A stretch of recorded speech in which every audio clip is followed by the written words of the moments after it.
Welcome back to Birds of a Feather. This is your daily Baltimore sports podcast. My name is Nathan Stroud, and today we're going to be going over and talking about the Orioles' 4-8 loss to the New York Yankees in Game 1 of the final series of the year. Yes, I said final series of the year. As you guys know, obviously today's game, tomorrow, and Sunday are the final three Orioles games of the 2025 season. Some would say it's gone by fast, some would say it's gone by slow. I'm kind of like in between, but the Orioles officially now only have 2 games remaining on their schedule for tomorrow, obviously on Saturday, and then on Sunday. So 2 more games left on the schedule.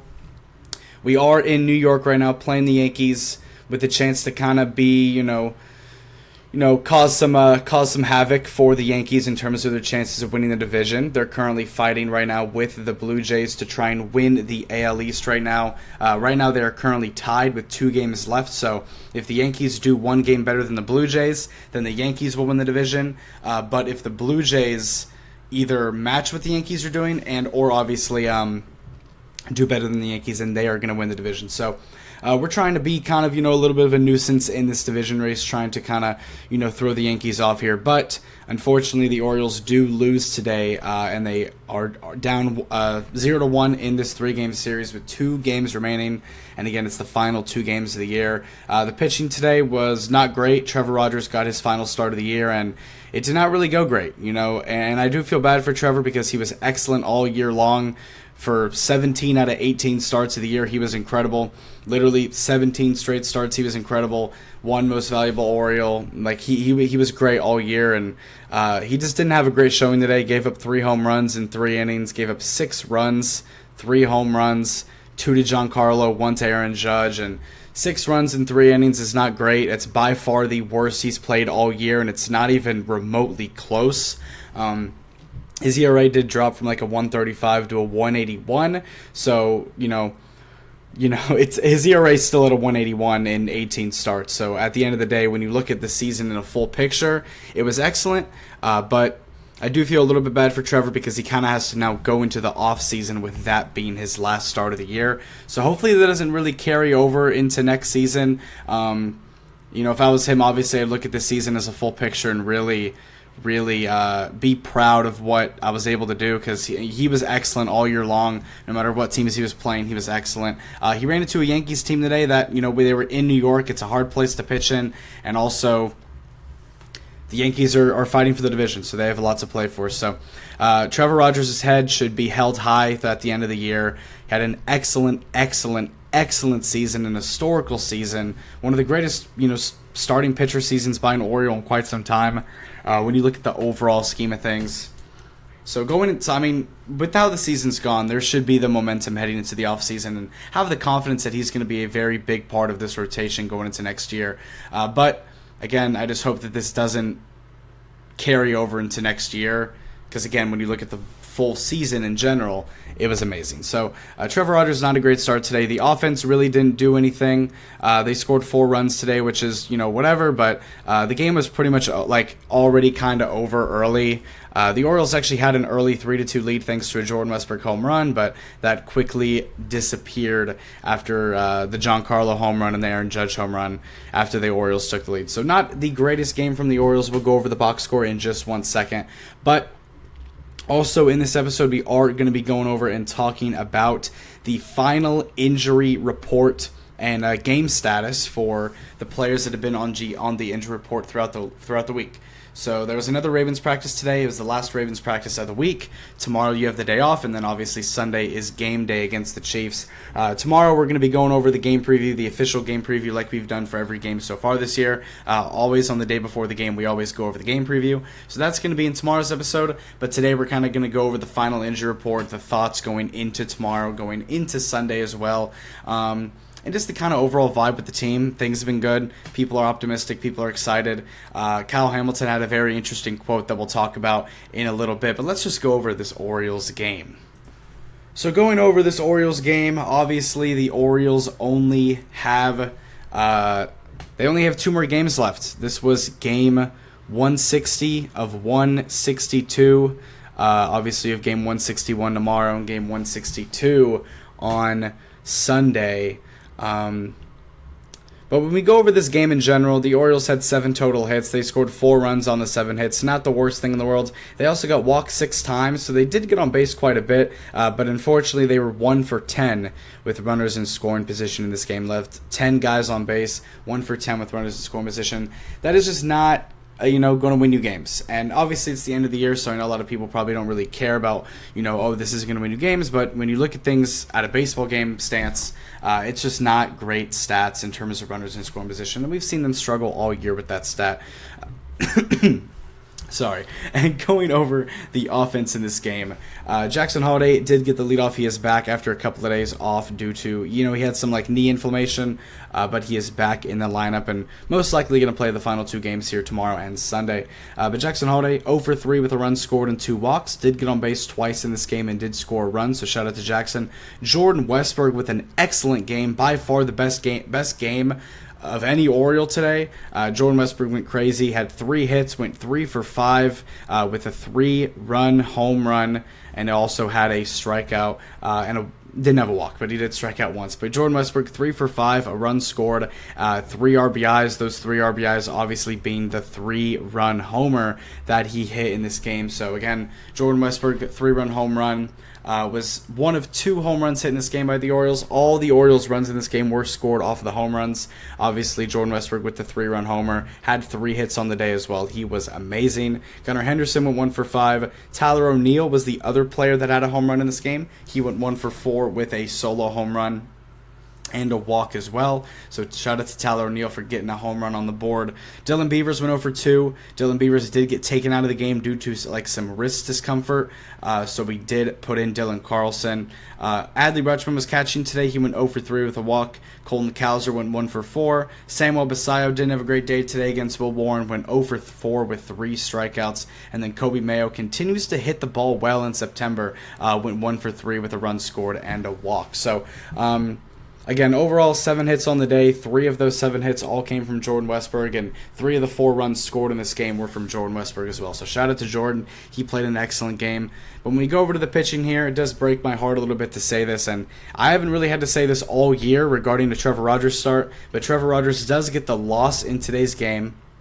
Gets through only 3 innings, has a 52 pitch count across 3 innings, which obviously the pitch count isn't a lot, but it's the fact that he did give up 3 home runs in this game in 3 innings. But Trevor Rogers, 3 innings, 3 hits, 3 walks, 3 home runs, has 3 strikeouts, and gave up 6 runs. So a lot of 3s across the board, 3 innings, 3 home runs, 3 strikeouts, 3 walks, 3 hits. All 3 of the hits he gave up were home runs in this game. He gave up 2 hits to Giancarlo Stanton, which were home runs, and then 1 hit to Aaron Judge, which was a home run. So they were actually all 2-run homers, which is kind of funny. So he gave up 2 2-run homers to Giancarlo and a 2-run homer to Aaron Judge. So 6 total earned runs on the day for Trevor Rogers. Not great at all. Did end off the season 9-3 on the year in recorded wins and losses. 1.81 ERA. I think he had 103 strikeouts in 109 innings. So overall, an excellent season for Trevor Rogers. A very deserved most valuable Oriole, of course, but just didn't really end off the year, I think, the way that he wanted to in terms of his last start of the year. But Colin Selby came in, didn't give up a run in 2 innings. Yennier Cano gave up 2 runs, and then Castillo didn't give up a run. So after Trevor Rogers left the game kind of fell over. The vibes were just down. Even the Yankees, like Michael Kay and all the broadcasters over, at Yes Network doing the Yankees game, they were even talking about how surprising it was that Trevor Rogers gave up these runs, because all year long, he hasn't just been good. He's been excellent. He's been pitching arguably the best pitcher maybe in the league over the times that he started. So this was a very surprising outcome for Trevor Rogers, but his ERA on the year is still incredible at a 1.81. Just a really disappointing way to end off the year for him. And obviously, as I said, there are only 2 more Orioles games left this year, which is kind of crazy to say. But tomorrow the Orioles do play an early game. I think they play an early game on Sunday as well. Oh no, sorry, they can play kind of an early game tomorrow, but also an early game on Sunday as well. But tomorrow, or technically today, I should say, because we are recording this episode pretty late. But today, the Orioles do have Tomoyuki Sagano pitching for them. It's going to be his last start of the year. And I'm going to be honest with you, it's going to be Tomoyuki Sagano's last start as an Oriole. I seriously doubt that we re-sign him. I did see a report the other day saying that he does plan to continue to pitch in the MLB. I don't know where that's going to be. I think a team would potentially go pick him up, maybe as a bullpen asset, but as a starting pitcher, I'm sure some team will sign him. He did have some flashes of greatness throughout the year. But overall in the year, Tomoyuki Sagano, with not the greatest season in the world, did have a lot of wins, 10 wins, 9 losses as of, obviously recording this before his last start tomorrow. 4.54 ERA, 152 innings, 168 hits, 103 strikeouts. So not the greatest year for Tomoyuki Sagano. Could have been worse, but also could have definitely been better. But going to be Tomoyuki Sagano starting tomorrow for the Orioles in his last start, but probably his last start as a Baltimore Oriole. So hopefully he can go out there and send off the season very well. And I do think that Tomoyuki Sagano having a good start tomorrow is going to be really important to him heading into free agency, because if he can maybe go into free agency and go into the offseason on a great, start to end the year, especially against the Yankee team who's playing for so much right now, I think it would really help Tomo in terms of his potential value going into free agency next year, because I want to see him go out there and, continue to pitch. He was a really great guy to have in the locker room. A lot of really good things said about him. A very jolly guy. And again, I would love to see Tomo continue to pitch in the MLB next year, but I just really do not think it's going to be with the Baltimore Orioles. But Tomoyuki Sagano getting his last start tomorrow, and then obviously on Sunday, it's going to be Kyle Bradish sending us home. Kyle Bradish getting the last start of the Orioles season, and obviously Kyle Bradish being back is obviously amazing. He's going to be right there next to Trevor Rogers, or potentially another starter we bring in the offseason. But Kyle Bradish obviously going to be a huge part of the rotation next year. Trevor Rogers a huge part of the rotation next year. They've both had incredible years, even though Kyle Bradish hasn't, pitched too much. He's only had a few starts. He still looked great in those starts. So we're going to see him tomorrow. We're going to see him on Sunday. We're going to see Tomoyuki Sagano tomorrow, and hopefully he can end off the year on a high note. But switching things up here, going over to the Baltimore Ravens here. We do have the final injury report heading into the game on Sunday against Kansas City. Again, the same 7 players here on the injury report. And we're just going to get him out the way. Nemandi Madubuike is not going to play. We understand that. We knew that. John Harbaugh confirmed it at the beginning of the week that he's not going to play. We saw a quote from Zach Orr saying that he doesn't really know much about the situation, but he hopes that he can come back as soon as possible. Again, we don't really know too much about the Madubuike injury. As of right now, we can suspect that it is a pretty serious thing, that he might be out for the rest of the year. But not only that, maybe he potentially might have to retire because of this. We don't know. Obviously, we can only hope for the best, but we understand that he is going to be out for Sunday's game. And someone else who we knew was going to be out is Pat Ricard. He has not practiced in over a month. It's been almost a month and a half now since he's last practiced. And John Harbaugh today gave an update saying that he's still in his rehab stage. So don't really know, obviously what that means in terms of a calf injury. That's really the only update that we've heard from him, is that he's still in his rehab stage. So in terms of when he's going to come back, I have no idea. I'm a little confused on why they didn't put him on IR if he was going to be out. Because obviously when you get put on the IR at the beginning of the season, it means that you're going to be out for the first at least 4 games of the year, and then they can activate you. Pat Ricard, this is going to be the 4th game that he's missed, so I don't really know why we didn't put him on IR and pick up somebody else. But hey, I'm not the Ravens. I'm not the one making decisions. I'm just going to be the one reacting to them. But Pat Ricard is going to miss his 4th straight game. Hopefully he can get into practice next week going into the game against the Texans, but at this point, we have no idea what's going on with Pat. Hopefully he's good. Hopefully he'll be able to come back this year, because he is a big part of this team, especially with how bad the offensive line has looked, especially last week. I think Pat Ricard can be a big help for this team moving forward when he does come back. But we do have some questionables. Oh, also, Broderick Washington, D-tackle, is not going to be playing. Again, him and Madubuike, 2 important parts of this D-tackle group, are not going to be playing. So very similar to last week against the Lions, the pass rush and the run defense is going to be really tough. Thankfully, and I hope this doesn't come back to bite me, but thankfully, when you look at the Lions rushing attack versus the Chiefs rushing attack, it is kind of like a completely different animal. I'm not saying that the Chiefs' rushing attack is bad.